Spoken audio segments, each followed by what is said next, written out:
Hello, everybody. I'm Captain Jim Palmer.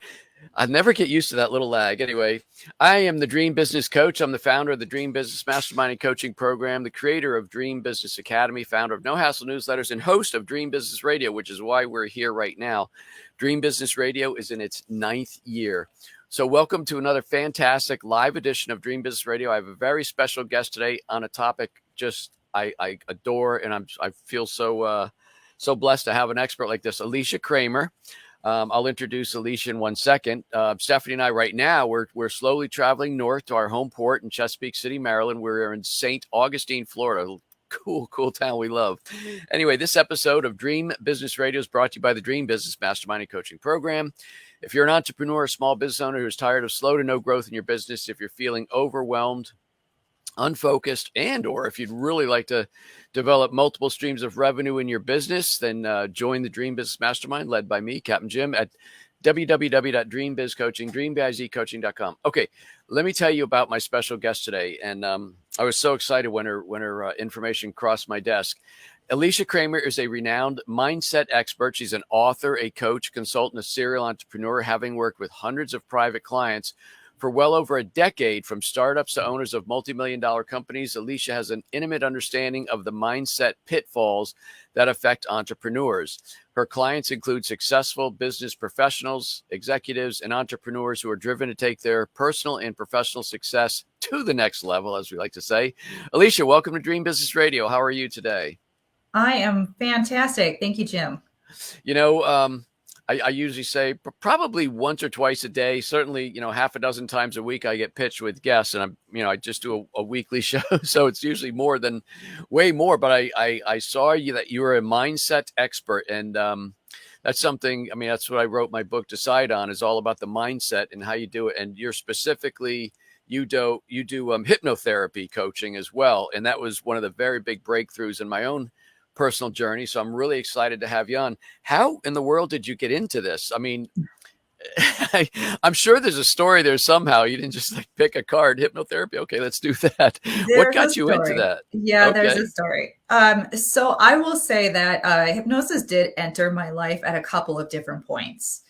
Where it became the most impactful was after I had been physically and sexually assaulted. I had post-traumatic stress disorder. I was in a really, really bad state. A lot of fear, a lot of anxiety, a lot of stress, a lot of negative emotions and negative thoughts. And I needed something to cure me, because I wasn't willing to self-medicate. I wasn't willing to be medicated.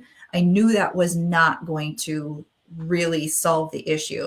So one of the modalities that I utilized in order to help me through that was hypnosis. I went to a hypnotherapist, and then I started listening to a lot of hypnosis audios. And that in conjunction with a lot of other modalities, many of which I do in my practice with my clients as well. But it definitely had a special place in my heart, I guess you could say. And when I was 28, I was managing a cell phone store to pay the bills because my EFT practice that I had wasn't generating enough income. I find out I'm pregnant. It's completely unexpected. And I'm sitting in this cell phone store and I think to myself, there is no way I can send this baby off to some stranger to basically raise him while I'm working at this job that I absolutely hate. And I had been an aspiring business owner. I had failed multiple times. And I decided in that moment, I had to do it right. I didn't know what I was going to do. I didn't know how I was going to do it. I just knew I had to. And I remember being at home and I'm researching, and the thought just entered my mind, and it seemed like a long shot. And I did some research and I found a nationally accredited college of hypnotherapy, and I enrolled, and it just was the right fit. So newborn baby, a brand new brick and mortar hypnotherapy practice, and I'm all in. And, that's obviously grown into what it is today, where I'm no longer just known as the go-to hypnotherapist for entrepreneurs. Now I focus more on mindset, and hypnosis is only one of the modalities that I use to help my clients get the Wow. results. So obviously a horrific experience. And did you do other things? Or, I mean, how did you latch on to hypnosis? Because the hypnotherapist I went to many, many years ago for my fear of public speaking, to me, I thought hypnosis was, they hypnotize you on a stage and you dance like Michael Jackson in front of a group or something. I didn't know that it was actually a way to work on the subconscious brain. Did you know that ahead of time, or how did you learn that? Yeah, so I mentioned that hypnosis entered my life at a couple different points. I had a pretty rocky childhood, you could say. And I remember my school guidance counselor giving me a cassette tape. Hmm. It was stress relief for kids of alcoholic families. And I would listen to that to calm down. I'd listen to that to relax. And I listened to it so many times that then, and I grew up on a dairy farm, so I'd go up into the haymow to be doing my chores as a getaway, and I would do these techniques in my mind to calm myself down, not even realizing way back then as a little girl that I was basically doing self-hypnosis. Right. So I understood at a very early age, you could say, the therapeutic benefit of hypnosis. You know, the hypnotherapist that I went to many years ago gave me an express, because I was trying to do all these things to fix my own fear phobia, from self or positive affirmations, all different things. And he says, Jim, there's nothing wrong with positive affirmations. It's trying to overlay a positive track over what has been a negative track. But he said, think of it like this. Your mind is like a carafe. And if you're into really good coffee and you buy really expensive coffee from somewhere, but you put it in the old carafe, you have to clean out the crud before that new coffee will take. And see, that very visual. So that made sense to me. So he did a little, work on me and cleaned out some crud. And then the positive stuff was able to layer and, I guess, help me flourish. Yeah, absolutely. And I think I mentioned this to you in a conversation that we've had previously. I like to use the analogy of a flower garden. If you're going to plant a beautiful flower garden, you've got all of these seeds, all of these bulbs, right? You're going to plant this beautiful garden.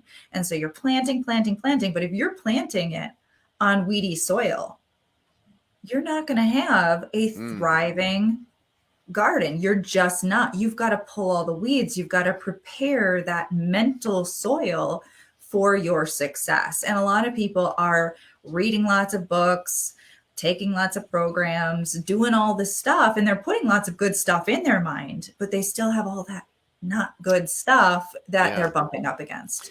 So when you started your practice, I mean, was the funnel wide open? I mean, did you do stop smoking, weight loss, or did you really want to focus on business and mindset, entrepreneurs? And When I first started, I was just a general hypnotherapist. okay. People would come in for all the classic stuff. Hmm. Quitting smoking, losing weight, confidence, fear of public speaking, fear of heights, you name it. Hmm. I did it. And what I found was the people that I got the most excited about working with didn't even matter what we were working on. They were all business owners. That goes Wow. back to, I made the statement that I had been an aspiring entrepreneur since I was 18. I filed bankruptcy on my first official business when I was 21, 22 years old. So the dream was always in there. And I think that when I started to work with these clients, it was reigniting that passion. And I recognized that there was something there. And so when I decided I wanted to transition out of being exclusively tied to my local brick and mortar business, Hmm. I started to work with clients virtually, and I went international. And then I started focusing more specifically on working with business owners. And even to this day, although I'm working with business owners, with entrepreneurs, uh, more often than not, all the other stuff is still coming up. So they may come in for business goals or confidence or self-esteem or self-worth or whatever the thing is. They've got marriage problems. They've got communication issues. They've got these other things that are coming up. Hmm. And if you really want to create a life and business you love, you've got to clean all that stuff up. You can't Yeah. just focus 100% on the bottom line. You've got to, clean it all up. So there's so much I want to ask and jam into this conversation. So when we met about 2 or 3 weeks ago, I mentioned that I'd been working with somebody, a hypnotherapist, and brick and mortar. And then when COVID hit, it was almost like, uh-oh, what now? And then he discovered you can really do quite effective work virtually through Zoom or whatever. Did you know that? I mean, is a lot of your work gone virtual now to save commuting and or rent perhaps? For Or years. I have not yeah. worked in person with a client in probably, I don't know, maybe close to Ah, 10 years. wow. So my clients are all over, predominantly in the United States and English speaking countries. Mm-hmm. But I do have clients who are all over the globe. And you do not need to be sitting in the same room with someone sitting next to them in order for hypnosis to be effective. It's all just different techniques, these Okay. techniques that help you to enter into that optimal brainwave state for that subconscious reconditioning. So a technical question real quick, and then I want to dive into the entrepreneur brain. When you're doing it virtually, do you have them wear headphones, or I mean, is the sound important, or it doesn't matter? It doesn't matter. Now, if Okay. someone is listening to a hypnosis audio, like a pre-created hypnosis audio that has like binaural beats, that's a Mm-hmm. special brainwave technology where the audios are entering different ears and affecting different hemispheres of the brain. Then it's advisable to listen to headphones. But it's really just language. It's language. It's a language-based modality, and that's why the only way that hypnosis is not going to work for someone is if they don't understand the language, right? Okay. Or some people will say, oh, I cannot be hypnotized. And usually what that means is I didn't go into a deep trance and therefore I thought I was not hypnotized, because people have these misconceptions about what hypnosis actually is Yeah. and what it feels like. Yeah, I remember that too. Like, I don't think I'm down, but then when he brought me up, I was like, wow, I was down. When you're there, you don't think it. Anyway, so this is a show obviously for entrepreneurs, small business owners. How does somebody's mindset or whatever their internal beliefs are, that track that plays, how does it affect whatever success they can achieve in business? Because that seems to be job number one if you're an entrepreneur, right? So we are living our beliefs and expectations. Look around, do an assessment, right? Everything that you're experiencing, all of your results in life and business are directly tied into your self image, your beliefs, and your expectations. That's all subconsciously programmed into you. That's why you'll see people who set a goal for themselves. Maybe it's a financial goal. Say, okay, well, I've been at 6 figures. Now I want to be over 7 figures. Well, your self image, your current beliefs, your current expectations, your current conditioning has got you all nice and cozy where you're at. Mm-hmm. And so now you're starting to take actions to generate this new level of income. You're putting yourself out there in this bigger way, and you start to encounter a lot of pushback from your mind, a lot of resistance, self-sabotaging behaviors, procrastination, things that appear to be outside of yourself, justifiable reasons why it's not your fault. All these things start happening that keep you right where you are. So we need to address, what are the beliefs?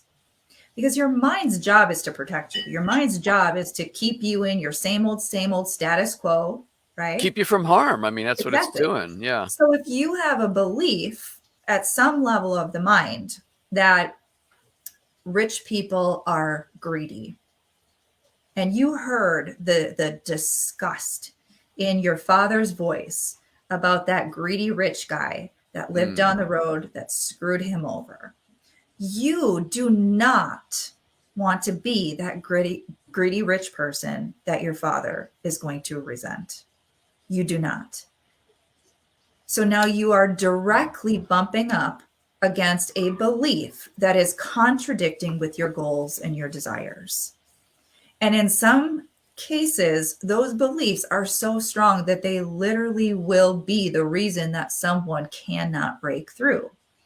Now, imagine that you have an entire lifetime worth of wacky stuff that you've heard and you've seen, and decisions and conclusions that you came to because you struggled, you failed, Mm-hmm. right? And now you're bumping up against all of that stuff as you are trying to achieve this goal that is outside of your current self-image, your current beliefs, your current expectations. Okay. And that's why reading a simple book is in many cases just simply doesn't cut it. Yeah. Well, so how does somebody change their beliefs about themselves and their ability to create success? And I think part of it, and disagree with if you want, but I think part of it is they don't feel worthy, right? Well, worthiness, that's part of that self-image. Yeah. So if you identify yourself as the, the middle class person who, has a really, really good work ethic and, just always sort of gets the short end of the stick, Mm-hmm. right? That is not going to be very conducive to, being a high performance entrepreneur who is, getting things done and having big gains. So we have to start to recondition the mind. So that is identifying our limiting beliefs. And there are a variety of different processes that can be done to identify our limiting beliefs, cleaning up those limiting beliefs, taking the negative emotional charge off of our old triggered responses, right? If you've got a fear of public speaking, you've got a fear of whatever, right? Your mind, when you think about it, you have that physiological reaction, that energetic charge comes up.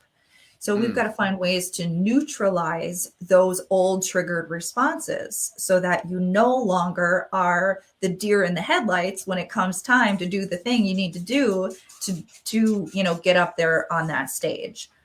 So reconditioning is a process of undoing the old and putting in the new, like we talked about earlier. Right. Right. And that's why you'll hear people say, successful people are always learning. They're always learning. They're always growing. Every time you're putting that good stuff into your subconscious mind, you're helping to create the new mental conditioning that is propelling you forward. This is probably a little bit of a tough question, perhaps even unfair, but is there a mindset strategy that you could share, like that would help listeners if they're not ready yet to take the step of working with someone like yourself? Is there something that they can do? I'm sure people are listening right now going, yeah, I know I have that, but I don't know how to fix that. Is there some sort of a strategy you could share? There are a lot of free resources.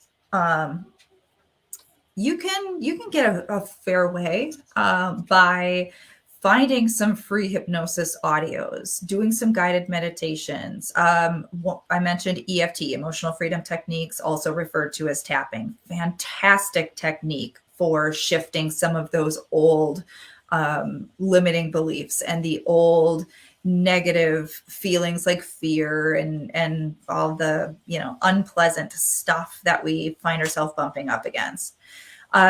The one piece that I will say, regardless of what strategy you employ, is you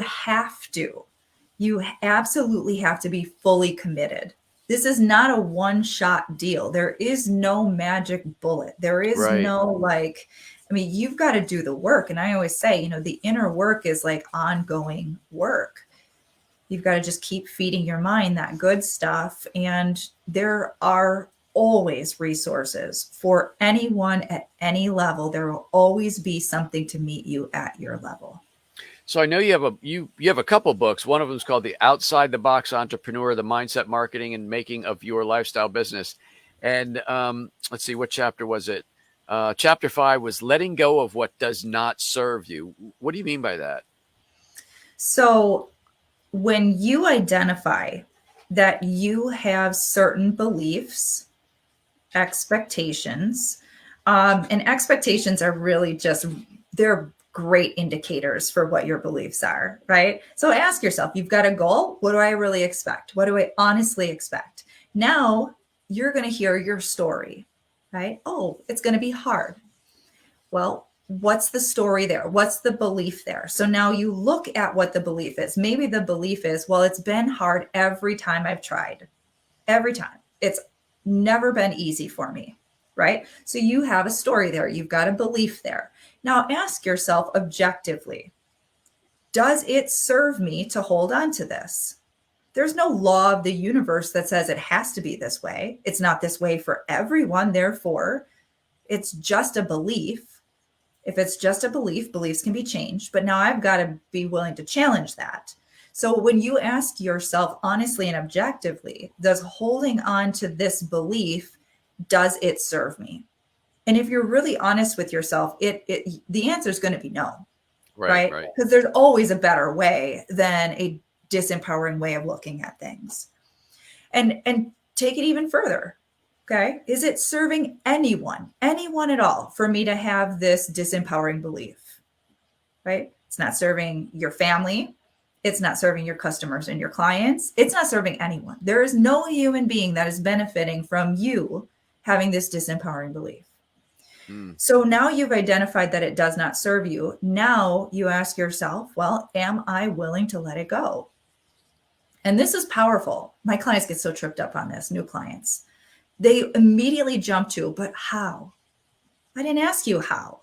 I said, are you willing? Right? Willing is the next step. The how will follow. But let's get clear here. Are you willing to let that go? Because up to this point, your mind's been holding on to it for dear life in many cases, right? Your mind wants to protect you by holding on to the fear as though somehow that is keeping you safe, even though it's toxic and it's making you miserable and it's interfering with your goals and dreams. So that's what I mean by, is it serving you? You've got to challenge your beliefs, because when you really shine the light of truth on them, it's going to become much more clear to you that there really isn't any value in holding on to it. I'm curious, how many of you've been doing this for a long, long time? How many of your clients suffer from imposter syndrome? Imposter syndrome, so common. Yeah. and I have a slightly different take on imposter syndrome based on the work that I have done with clients for over a decade. We love to put things in their perfect little box. We love to have a label, slap a label, a diagnosis on things. We have to have the right word to describe how we're feeling. That's just the way human beings think. But now, if we're really just honest about what someone's experiencing when they say, I have imposter syndrome, right? It's a deep rooted insecurity, right? I don't feel worthy. I don't feel deserving. I feel like this was just a lucky accident. I'm underqualified, whatever the story is, right? Mm-hmm. Yep. So now here's what I've seen, and I'm sure you can attest to this. When we're at our current level and now we feel inspired, I want to set this new goal. I want to get to this next level. What happens? Is it all rainbows and butterflies? Sure as hell isn't, right? No. You're going to bump up against all of your stuff. So you've got to remember that who you are, what you're experiencing is your current self-image, your current beliefs, your current expectations. So now you want to get to this new level. Some of these beliefs that are keeping you at this level, all nice and comfy and cozy, right? They don't match who you need to be to get up to this next level. You can't take those beliefs with you, which means you're going to bump up against them. And when they come up, you experience that as all sorts of fears, doubts, insecurities, and limiting beliefs, all sorts of resistance. Some people call it new level, new devil. Some people say it's reaching your upper limit, right? Everybody's got their cutesy little terms for it. But it's a phenomenon that occurs every time we're up leveling. And sometimes we get to that next level and we still have a little bit of those lingering things. We haven't fully aligned our self-image with this new level of status or success. And that just means there's a little more cleanup work to do. Got to clean up some of those limiting beliefs, got to reinforce that new self-image a little bit more, because now once you own that, right? Once you own that new level, whatever it is, the financial level, the title, whatever it is, right? It's a non-issue after that. So it's just all those mental processes that kind of are naturally coming along on this journey as we grow and up level ourselves. And I know a lot of people talk about perfectionism, like, oh, I'm not going to launch my book until I'm sure I've missed the last missing comma, or the product promo, whatever it is. I mean, I guess that's really rooted in the fear of what people will say should that mistake be made public, right? So it's low self-esteem. Perfectionism. So who do we know that's actually perfect? And honestly, if you're sitting next to someone who is quote perfect, they're not relatable, right? Right. Because it's not natural. So perfectionism is in many cases, right, a defense mechanism, right? Just like procrastination or anything else, it's showing you that you have stuff in your mind that does not support you. It does not serve you.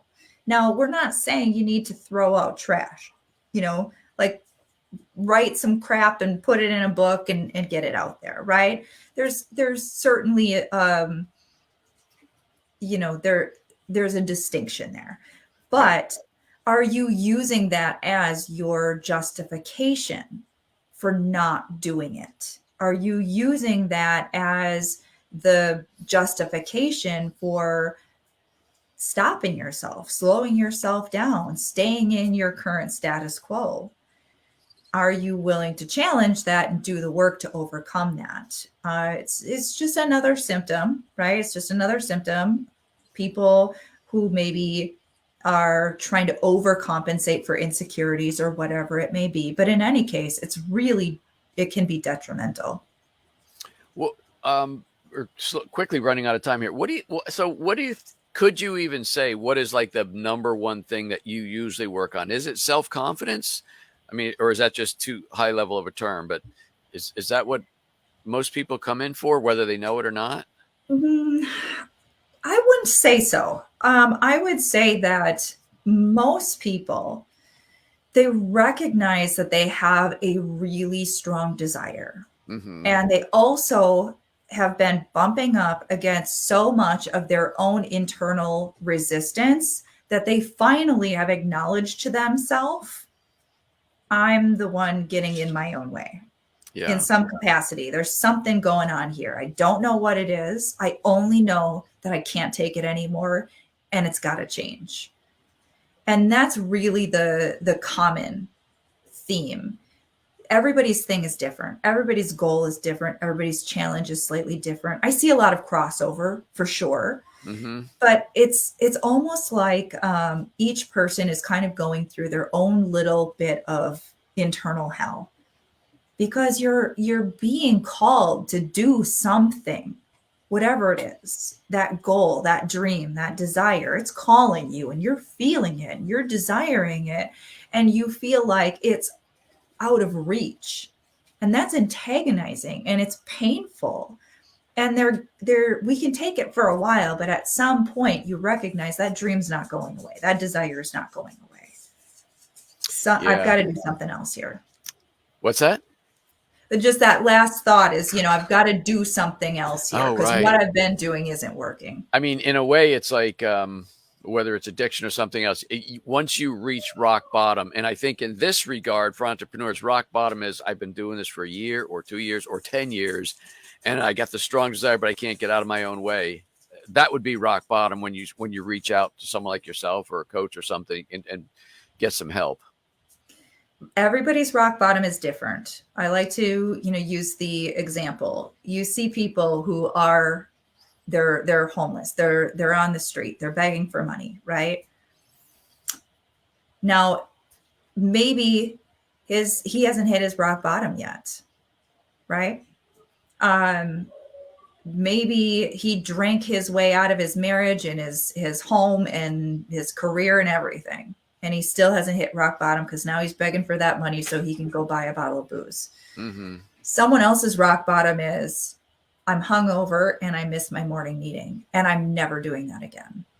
Right? Everyone's rock bottom is different. And there are two things that will motivate people to finally break through.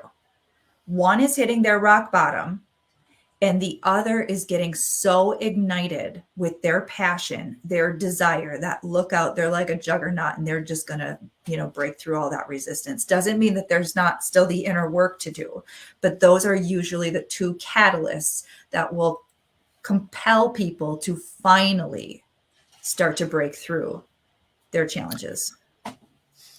So we're at 3:30, so we're going to wrap up. I got to squeeze one more question. Is there an average as to how many visits or sessions, whatever you call it? Is it 3, 5, 10? I mean, I'm sure it's all over the map, but you've been doing it for 10 years. Is there an average? I mean, somebody's probably curious. I'm sure somebody's wanting me to ask you that. So if someone is just looking to do hypnotherapy, I don't even usually work in that capacity anymore. I consider myself more of a business mindset mentor because I'm working with people really on creating everything that their heart desires. That being said, if you're just going to quit smoking, maybe 3 sessions, maybe more if you have a lot of resistance. Weight loss might be a couple months. Really depends on the goal, really depends on the person. I have clients who've worked with me for years. So when I say years, I mean like 6+ years straight. Wow. And let me just say, it's not because it's taking that long to get the results. They would have left a long time ago. They would have gone somewhere else. They moved on to something else, right? They just keep up leveling. They just keep achieving more. Wow. Well, I think you're amazing. You're obviously very successful, and I'm a big fan of hypnotherapy. So I'm sure people are loving this. A little thank you there from Robin. So how can people connect with you and learn more about you, Alicia? Website is the best way, aliciacramer.com. I've got free hypnosis on there. Business Success Course Hypnosis Audio Program. There's a little button there on the top. You can get that for free. And reach out if there's anything that I can support you with. Wonderful. Thank you, Alicia. Thank you so much. This has been a really, really, boy, when I run out of time and I got 100 more questions, it's been a good show. Thanks for being my special guest today. My pleasure. Hey, folks, that wraps up this very special interview with Alicia Cramer. And I highly recommend you connect with her and learn from her. She really knows her stuff. And I always check out my guests, so you can take that to the bank because who used to say that? Beretta used to say that. You can connect with me at getjimpalmer.com, getjimpalmer.com. If you're interested in, again, the Dream Business Mastermind Coaching Program, that's Dream Biz Coaching, dreambizcoaching.com. Remember, you could get all 6 of my books in digital format for free as Kindle books on Amazon, as Nook books at Barnes & Noble, and at the Apple iBook store. But until this time next week, another fantastic interview. I am Captain Jim Palmer, the Dream Business Coach. You take good care.